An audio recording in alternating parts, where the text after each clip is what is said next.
দর্শক, সবার প্রতি শুভকামনা জানিয়ে শুরু করছি এনটিভির নিমন্ত্রণে। আপনাদের সঙ্গে আছি আমি নুজহাত সাওম।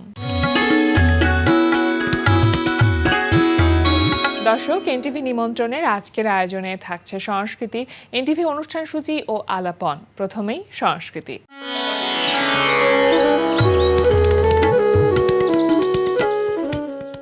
ধানমন্ডির ভূমি আর্ট গ্যালারিতে অনুষ্ঠিত হচ্ছে ২০ জন শিল্পীর দলীয় চিত্রকলা প্রদর্শনী ওয়ান স্কয়ার স্টোরিজ।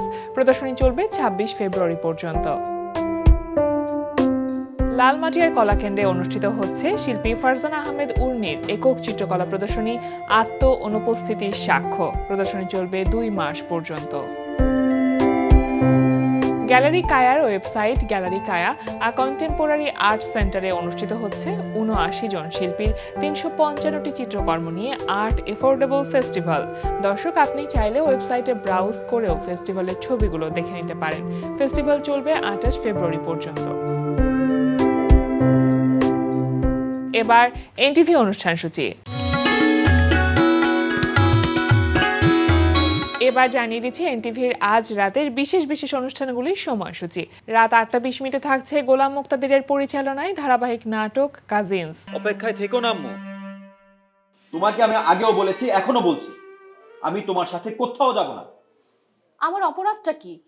আমি তোকে আমার কাছে রাখতে চেয়েছি, সেটাই কি হ্যাঁ, অপরাধ। এটাই তোমার অপরাধ। কি আমার সাথে কথা বলতে তোমার সমস্যা হচ্ছে? দেখো ভাইয়া, আমরা কাজিনস।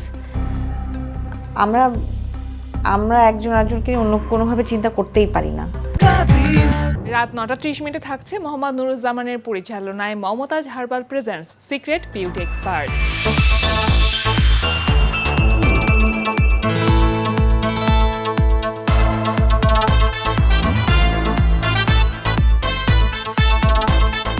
রাত ১১টা ৩০ সরাসরি সম্প্রচার হবে সাইফুল্লাহ সাইফের প্রযোজনায় ইসলামী অনুষ্ঠান আপনার জিজ্ঞাসা। পাখালির গানে শুনে তসবি কলো রব, তসবি কলো রব, আল্লাহ আমার রব, এই রবি আমার সব। এই ছিল এনটিভির আজ রাতের বিশেষ বিশেষ অনুষ্ঠানগুলির সময়সূচি। এবার আলাপন। প্রিয় দর্শক, আমাদের আলাপনের আজকের অতিথি পর্বতারোহী প্রবাল বর্মন। শুভ সকাল ভাইয়া। শুভ সকাল। কেমন আছেন? ভালো আছি, ধন্যবাদ। অভিনন্দন জানাতে চাচ্ছি আপনাকে, কারণ আমরা জানি যে 7 সামিটের দ্বিতীয় সর্বোচ্চ চূড়া একাঙ্কাগুয়া এবং আরও একটি পর্বত শৃঙ্গ আপনি আরোহণ করে এসেছেন, এবং সেটা তো একটা বিশাল বড় বিষয় আমার কাছে মনে হয়। পুরো জার্নিটা সম্পর্কে একটু জানতে চাইবো, কিন্তু তার আগে জানি যে কেমন লাগছে আসলে। নিশ্চয়ই এটা সফলতার একটি অন্যতম ধাপ। এটার এক্সপিরিয়েন্সটা আসলে অনেক চ্যালেঞ্জিং এবং অনেক আমাদের শিক্ষণীয় ছিল। যদিও আমার এটা প্রথমবার ছিল একাঙ্কাগুয়াতে, এবং মজিবুর ভাই উনি এর আগে মোটামুটি আরো 2বার গিয়েছিলেন। এটা ওনার তৃতীয় অ্যাটেম্প ছিল। আচ্ছা, এখানে যাওয়ার জন্য? হ্যাঁ, যদিও এবারও সফলভাবে হয়নি, আমারও সফলভাবে হয়নি। তো সেই কেন হয়নি এই বিষয়গুলো আসলে আলোচনা করব। একাঙ্কাগুয়া পর্বত ট্রেকিং পিক যদিও বলা হয়, কিন্তু এটার যে ডিফিকাল্টিজ যে পোর্শনগুলো, মেইন ডিফিকাল্টিজ পার্টটা হচ্ছে এখানে উইন্ড। কারণ আমরা যদি গুগল ম্যাপে যদি দেখি, একাঙ্কাগুয়া পর্বতমালাটা এমন একটা জায়গায় এটার অবস্থান, এটার এক পাশে হচ্ছে দক্ষিণ প্রশান্ত মহাসাগর, আর এক পাশে দক্ষিণ আটলান্টিক মহাসাগর। তো এই দুই পাশের যে মহাসাগরের অলমোস্ট মাঝামাঝি একাঙ্কাগুয়া পর্বতমালা। তো এটাকে আন্দেজ পর্বতমালা হিসাবেও ধরা হয় আর্জেন্টিনাতে। তো এটা একটা বিশাল রেঞ্জ, আন্দেজ পর্বতমালা। তার মধ্যে থেকেই হচ্ছে দক্ষিণ আমেরিকার সর্বোচ্চ চূড়া এটা, যার উচ্চতা ৬,৯৬২ মিটার। আচ্ছা। তো এখানে ডিফিকাল্টিজ বলতে যেটা বলছিলাম যে উইন্ড, যেহেতু আমার দুই পাশে হচ্ছে দুইটা বড় মহাসাগর। তো ওই মহাসাগরের যে বাতাস এই দিক থেকে আসছে প্লাস ওই দিক থেকে আসছে, আনকন্ট্রোলেবল। আমরা যদি কম্পেয়ার করি যে হিমালয়ের আশেপাশে তেমন কোনো বড় মহাসাগর নেই, এবং ওখানকার যে ওয়েদার কন্ডিশনটা স্টেবল হয়, অনেক সময় প্রেডিক্ট করা যায়। আর আন্দেজ পর্বতমালা, এই পর্বতটা যেহেতু মাঝামাঝি দুই মহাসাগরের মাঝামাঝি, তো দুই মহাসাগরের যে ওয়েদার কন্ডিশন অলমোস্ট দেখা যাচ্ছে এক মহাসাগরের কন্ডিশন এক ধরনের, আরেক জায়গার আরেক পাশের আরেক রকম। তো দুই দিকের ওয়েদার ডিফারেন্ট হওয়ার কারণে এই পর্বতমালার যে ওয়েদারটা Challenging ছিল চ্যালেঞ্জিং অনেক এবং বেশি। আনপ্রেডিক্টেবল। সাপোজ আজকে যে ফোরকাস্টটা আছে 10 মিনিটের মধ্যে চেঞ্জ হয়ে চেঞ্জ যাচ্ছে। হয়ে যেতে পারে। তো এই এর আগে কিলিমানজারো আপনি জি। সেই পর্বতশৃঙ্গ আরোহণ করে এসেছেন এবং যাবার আগে কিন্তু আপনি আমাদের অনুষ্ঠানে সে কথাও বলেছেন। জি। তো কিলিমানজারো পর্বতশৃঙ্গ এবং আজকে যেখান থেকে আপনারা ঘুরে এসেছেন তা সেগুলোর মধ্যে আসলে পার্থক্য কোথায় ছিল? কিলিমানজারো পর্বতমালার আশেপাশে তেমন কোনো ওয়েদার চ্যালেঞ্জিং ছিল না, এবং ওইটাও ট্রেকিং পিক ছিল। যদিও কিলিমানজারো যে সামিট পোস্টটা অনেক লেন্দি ছিল, তবে মনোবল এবং ফিজিক্যাল কন্ডিশন একটু ভালো হলে ওই চ্যালেঞ্জটা নেওয়া যায়। আর এইদিকে একাঙ্কাগুয়ার ক্ষেত্রে আমি বলবো যে এটা শুরু থেকেই টোটালটা চ্যালেঞ্জিং। এই পুরো আন্দেজ পর্বতমালা হচ্ছে একটা ড্রাই মাউন্টেন, এখানে কোনো ট্রি লাইন দেখাই যায় না, আচ্ছা। যে ক্ষেত্রে বডি অলওয়েজ ডিহাইড্রেট এটা হয়ে যায় এবং অক্সিজেনও কম পাওয়া যায়। অক্সিজেন একটা লেভেল পর্যন্ত, একটা এলটিটিউডে গেলে অটোমেটিকলি অক্সিজেন লেভেল কমে যাচ্ছে। আর এখানে যেহেতু ড্রাই মাউন্টেন পুরোটা, তো আমাদের প্রতিদিন প্রায় 4 থেকে 5 লিটার পানি আমাদের খেতে হতো, যেটা হচ্ছে আমার যে মাউন্টেনগুলো তো মোটামুটি ট্রি লাইনের কিছু কাছাকাছি, ওখানে দেখা যাচ্ছে 2.5 থেকে 3 লিটার মোটামুটি পানি খেলে আপনার বডি হাইড্রেট হয়ে যায়। আর যেহেতু এটা ড্রাই মাউন্টেন, অলওয়েজ ডিহাইড্রেট হয়ে যাচ্ছে। জি। আর আমাদের পানির মোটামুটি যে ব্যবস্থাটা করতে হতো, ওখানে যে আইসগুলো জমতো আইস থেকে পাহাড়ের, তারপর পানিটা ওই আইস থেকে আমরা ওইটাকে গরম পানি বানিয়ে দেন আমরা ওইটাকে আমরা পানির জন্য আমরা ওইটা আর কি তৃষ্ণা তৃষ্ণা নিবারণের জন্য। হ্যাঁ। যদিও ওই ডাইরেক্ট ওই পানিটা আমাদের শরীরের জন্য তেমন ইফেক্টিভ না, কারণ ওইটার মধ্যে মিনারেল নেই। Okay. তো সেক্ষেত্রে আমরা দেখা যাচ্ছে এডিশনালি সল্ট বা এডিশনালি কোনো ইলেকট্রোলাইট, মানে মিনারেলের চাহিদাটা পূরণ করবার করার জন্য জন্য। অল্টারনেটিভ কিছু রাখতেন। জি।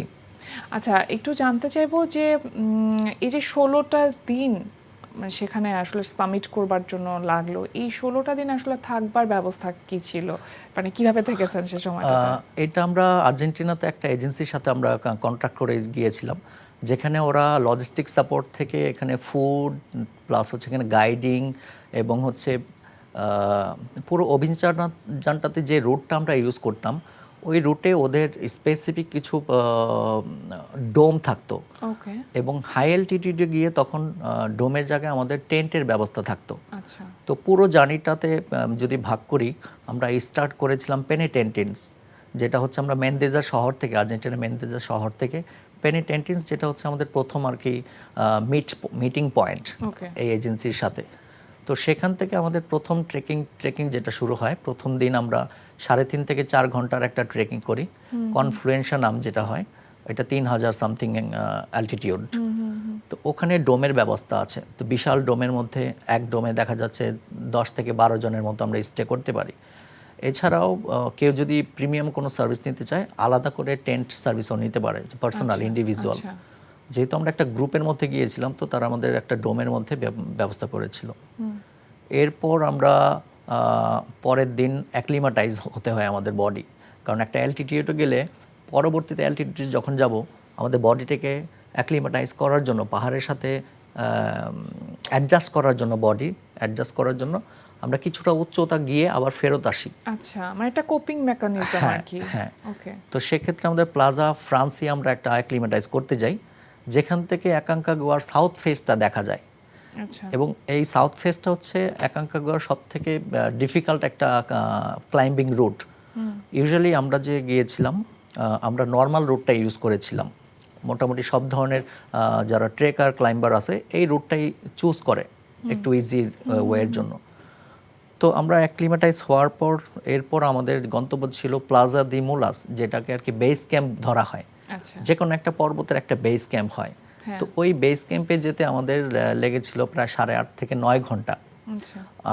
তো ওই রুটে আমাদের যাওয়ার জন্য আমাদের আন্দেজ পর্বতমালার যে একটা খুব পরিচিত ভ্যালি আছে, সেটার নাম হচ্ছে হরকনেস ভ্যালি। আচ্ছা। এবং প্লানচা, একটা দ্য হোয়াইট বিচ, এইটাকে বলা হয় প্রায় 3.5 থেকে 4 ঘন্টার মতো একটা রুট আছে, যেটা হচ্ছে গুঁড়া গুঁড়ো পাথর, মানে অলমোস্ট দেখা যাচ্ছে যে একটা সাগরের মতোই, বাট হচ্ছে পাথরের একটা রাস্তা, গুঁড়ো পাথরের রাস্তা, কোনো রকমে হাঁটা যায় না, খুব বোরিং একটা রুট এটা সেটা। তো ওইটা শেষ করে আমরা যখন বেস ক্যাম্পে যাই, তো মূলত বেস ক্যাম্পে হচ্ছে একটা বিশাল একটা আয়োজন থাকে, বিভিন্ন ধরনের এজেন্সির ওখানে ডোম থাকে, টেন্ট থাকে, না ওখানে অনেক মানুষ ওখানে অনেক মানুষ থাকে। যেমন এভারেস্টে যারা যায় তারা এভারেস্ট বেস ক্যাম্প নামে একটা এরিয়া আছে, এরকম প্রত্যেকটা পর্বতমালায় একটা করে বেস ক্যাম্প থাকে। তো মূলত ওই বেস ক্যাম্পে থেকেই আমরা 3 থেকে 4 দিনের একটা অ্যাক্লিমাটাইজেশন প্লাস হচ্ছে ওখানে রেস্ট এবং পরবর্তী প্ল্যানিংগুলো, যে ক্যাম্প 1, ক্যাম্প 2, ক্যাম্প 3-তে কীভাবে আমরা যাবো, এই প্ল্যানিংগুলো আমরা বেস ক্যাম্পেই করে থাকি। তো বেস ক্যাম্পে একদিন স্টে করার পর আমরা আরেকটা মাউন্টেন, মানে মেইন যে আমাদের মূল লক্ষ্য একাঙ্কাগুয়া, তার আগে আমরা আরেকটা পর্বতে আমরা সামিট করার জন্য একটা অ্যাটেম্প্ট নেই পরের দিনে, যেটার নাম হচ্ছে মাউন্ট বনেটে। সেটা হচ্ছে বেস ক্যাম্প থেকে প্রায় 800 থেকে 900 মিটার উচ্চতায়, ওভারঅল 5100 মিটার উচ্চতায়। ওইটা আমরা সামিট করি, আমি এবং মুজিব ভাই দুইজনই আমরা সামিট করি 5100 মিটার উচ্চতা। দেন ওখান থেকে আমরা যখন ফেরত আসি আবার বেস ক্যাম্পে। মানে বাংলাদেশ থেকে কি আপনারা দুজনেই ছিলেন? বাংলাদেশ থেকে আমরা দুইজন একই সাথে গিয়েছিলাম, আর এছাড়া হচ্ছে আলাদা করে আরেকজন গিয়েছিল জাফর সাদেক নামে। তো একাঙ্কাগুয়া মাউন্টেনে হচ্ছে যারা আর্জেন্টিনার গভর্নমেন্ট, গভর্নমেন্ট থেকে একটা গাইডলাইন আছে যে এই পর্বতমালায় হচ্ছে সেফ মাউন্টেনিয়ারিংটা ওরা মোস্টলি ফলো করে। এইটা হচ্ছে সেফ মাউন্টেনিং এজন্যই যে মানুষগুলো ট্রেকিং করতে বা ক্লাইম্বিং করতে যাচ্ছে তাদের বডি কন্ডিশন কি ধরনের প্রতিনিয়ত একটা চেক পয়েন্টের মধ্যে ওরা এনশিওর করে তারপর নেক্সট স্টেপে আসলে যেতে দেয়। আচ্ছা, যেমন কনফ্লুয়েন্স আমাদের প্রথম ক্যাম্প ছিল, ওখানে একটা ফার্স্ট মেডিকেল চেক আপ হয়, যেটা অ্যাক্লিমাটাইজ হওয়ার পরে। আচ্ছা, তো ওই মেডিকেল চেক আপে আপনার লাংস কি অবস্থা আছে, আপনার ঠান্ডা বা কাশি বা কোনো কিছু আছে কি না, সব ধরনের সিমটম, প্রেশার মাপবে, স্যাচুরেশন মাপবে, অক্সিজেন, সব কিছু ওকে থাকলে তারপরে আপনি সেকেন্ড স্টেপে যেতে পারবেন, যেটা হচ্ছে বেস ক্যাম্প।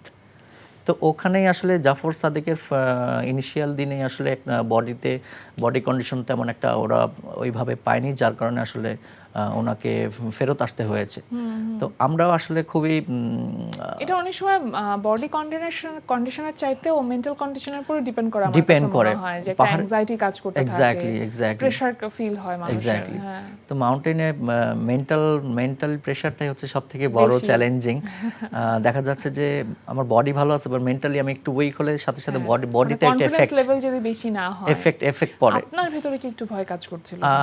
আসলে আমার এইবার আসলে তেমন আমার ভিতরে তেমন ভয় কাজ করেনি, তবে ওই মেডিকেল চেকআপের যে একটা ব্যারিয়ার, ওইটা কিছুটা অ্যাংজাইটি ফিল হচ্ছিল, কিন্তু লাকিলি আমি এবং মজি ভাই দুজনে আমরা উতরে গেছি এটা। এবং বেস ক্যাম্পে গিয়ে যখন বেস ক্যাম্প থেকে আমরা আরেকটা ক্যাম্পে যখন যাব, ক্যাম্প 1 বা 2-তে, তখন বেস ক্যাম্পে আবার একটা স্টেপ, আরেকটা মেডিকেল চেকআপ, সেটা 4300 মিটার উচ্চতায়। তো ওখানে আমরা অলরেডি উতরে গেলাম, আমরা পাস করে গেলাম। একটি ক্যাম্প থেকে আরেকটি ক্যাম্পে যাবার যে সময়টা, সেটা কতক্ষণের থাকতো? যেমন কনফ্লুয়েন্সা থেকে বেস ক্যাম্প পর্যন্ত যাওয়ার যে সময়টা, ওইটা প্রায় 8.5 থেকে 9 ঘন্টা লেগেছিল। আচ্ছা। এবং বেস ক্যাম্প থেকে যখন ক্যাম্প 1-এ আমরা যাব, তখন আমাদের রুটটা কম, বাট হচ্ছে হাইটটা অনেক বেশি। যেমন আমি যদি ধরি বেস ক্যাম্প থেকে আমি ক্যাম্প 1-এ যাব, ওখানে আমাদের 900 মিটারের মতো উচ্চতা আমাদের গেইন করতে হয়েছে। তো সেক্ষেত্রে আমাদের লেগেছিল 3.5 থেকে 4 ঘন্টা, মানে রাউন্ড ট্রিপ যদি আমি ধরি সেক্ষেত্রে 7 থেকে 7.5 ঘন্টার মতো। এবং আইটিনারিটা এরকম, কারণ বডি অ্যাডজাস্টমেন্টের জন্য আমি বেস ক্যাম্প থেকে ক্যাম্প 1-এ গিয়ে তখন আবার আমাদের ফেরত আসতে হয়েছে কি বেস ক্যাম্পেই। এটা একটা আমার বডিতে অ্যাক্লিমাটাইজ প্লাস হচ্ছে ওই পরিবেশটার সাথে আমি অ্যাডজাস্টমেন্ট হলাম।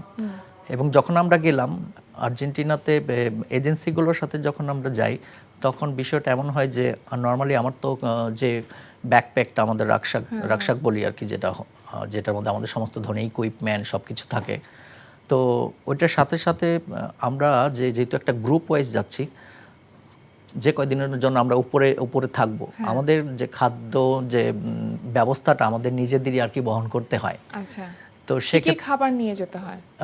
এখানে আর্জেন্টিনাতে আসলে ওরা যে ধরনের খাবারগুলো মোটামুটি ওরা খেয়ে থাকে এবং মোস্টলি হচ্ছে প্যাকেট জাতীয় খাবারগুলো, মানে ড্রাই ফুড। প্যাকেট জাতীয় না, ড্রাই ফ্রুট ওইভাবেও ঠিক না, যেমন পাস্তা, পিৎজা, ইনস্ট্যান্টলি যেগুলো আর কি করা যায়।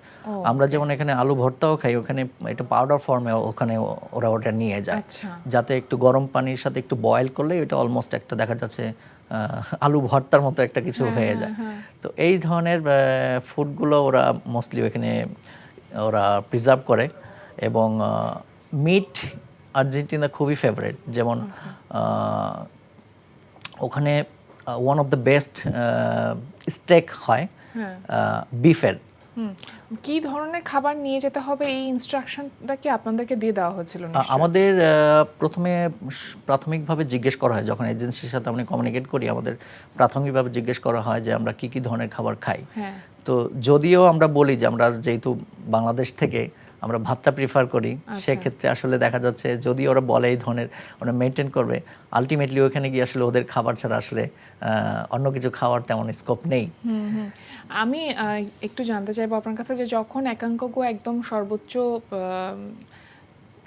চূড়াতে আরোহণ করলেন, ঠিক সেই মুহূর্তে আসলে কি ফিল হচ্ছিল? সর্বোচ্চ চূড়াতে আমি যেটা শুরুতে বলেছিলাম, সর্বোচ্চ চূড়া পর্যন্ত আমার এবার আসলে যাওয়া হয়নি।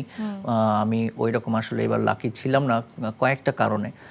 আমরা যখন ক্যাম্প 3-তে, যেদিন আমরা ক্যাম্প 3-তে পৌঁছাই, মোটামুটি ক্যাম্প 2 থেকে ক্যাম্প 3-তে বিকেল 4টা থেকে 5টার মধ্যে পৌঁছাই। আচ্ছা। এবং এর আগে আমরা প্রতিনিয়ত আমরা ফোরকাস্ট দেখতাম। তো ফোরকাস্টে 25 তারিখ আমাদের একটা অ্যাজাম্পশন দিয়েছিল যে 25 তারিখে ভোর রাত্রে আমাদেরকে নিয়ে যাবে সামিট পুশের জন্য। কিন্তু আমরা আমাদের যে গাইড তাদেরকে আমরা একটা প্রপোজাল দিয়েছিলাম যে 25 তারিখের যে ফোরকাস্টটা, ওই ফোরকাস্টটাতে তেমন একটা ভালো ফোরকাস্ট নেই এবং একটা ভালো একটা চ্যালেঞ্জিং ওয়েদার সেদিন আমরা দেখতে পাচ্ছিলাম ওয়েদার ফোরকাস্টে। এবং আমরা একটা প্রপোজাল দিয়েছিলাম যে 27 তারিখে যদি আমরা সামিট পোস্টটা করি, আমাদের ওয়েদার সব কিছু ভালো আছে। তো যেটা আসলে আমাদের সাথে হয়নি। তো আর্জেন্টিনার যে গাইডগুলো আমাদের কথাগুলো আসলে ওইভাবে কর্ণপাত না করে তারা আমাদের 25 তারিখে রাতে সামিট পোস্টের জন্য নিয়ে যায়।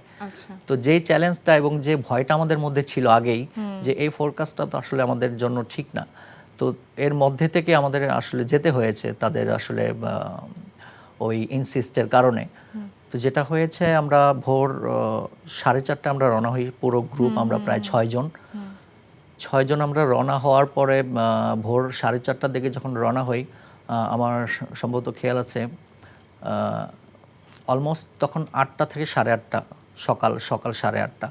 আমি তখন ইন্ডিপেন্ডেন্সি হাট একটা জায়গার নাম, যেটা হচ্ছে 6500 মিটার অ্যালটিটিউড তখন। তো তখন ওইখানে পৌঁছানোর পরেই আসলে যে প্রেডিকশনটা আমরা চিন্তা করছিলাম, ওই 8:30টার পর থেকে শুরু হয়ে যায় ডিজাস্টার, মানে খুবই বাজে ওয়েদার তখন থেকে শুরু হয়ে যায়। এত উইন্ড, এই জন্য সর্বোচ্চ চূড়া পর্যন্ত আপনারা পৌঁছাতে পারেন, কিন্তু তারপরও যতটুকু গেছেন আমার কাছে মনে হয় সেটা তো অনেক। সেটা আসলে অনেক, কিন্তু আমার যে লক্ষ্যটা, যে 7 সামিটের যে লক্ষ্যটা, যে প্রত্যাশা শুধু আমার না, আমার তো পার্সোনাল যে প্রত্যাশা যে একটা আমি চূড়াতে পৌঁছাবো, প্লাস হচ্ছে আমার কাছে অপূর্ণ যেটা মনে হচ্ছে, আমি দেশের পতাকাটা সর্বোচ্চ চূড়াতে এবার আমি পৌঁছাতে পারিনি। এটা আমার কাছে আসলে, কি আপনার ইচ্ছে আছে আবার সেখানে যাবেন? অবশ্যই এই ইচ্ছাটা আছে। ভবিষ্যতে যদি ওইভাবে সুযোগ কখনো হয়, আমি এই চূড়াটাতে আবার ট্রাই করব। অবশ্যই অনেক শুভকামনা রইল ভাইয়া। গল্প শুনতে খুব ভালো লাগছিল। আমার কাছে মনে হয় সময় একটু বেশি পাওয়া গেলে আর একটু বিস্তরভাবে গল্পগুলো জানা যেত, তবে আজকে যেহেতু সময় একেবারে সংক্ষিপ্ত, এখানে শেষ করতে হচ্ছে। খুব ভালো থাকুন, সকল কাজের জন্য শুভকামনা রইল। ধন্যবাদ আপনাকে, প্লাস এনটিভিকে অনেক ধন্যবাদ। প্রিয় দর্শক, আমরা চলে এসেছি অনুষ্ঠানের শেষ প্রান্তে। অনুষ্ঠান সম্পর্কে আপনার মতামত জানাতে মেইল করুন ntvnimontrone@ntvbd.com। বিশ্বের যে কোনো প্রান্ত থেকে যে কোনো সময় এনটিভি নিমন্ত্রণে দেখতে ভিজিট করুন আমাদের পূর্ণাঙ্গ ওয়েব পোর্টাল www.ntvbd.com। এছাড়া এনটিভি সব জনপ্রিয় অনুষ্ঠান ও খবরের আপডেট পেতে ভিজিট করুন আমাদের ইউটিউব চ্যানেল ও ভেরিফাইড ফেসবুক পেজে। সবার মঙ্গল কামনায় আজকের মতো এখানেই শেষ করছি। সবাই ভালো থাকুন, সুস্থ থাকুন, সুন্দর হোক আপনার প্রতিটি মুহূর্ত।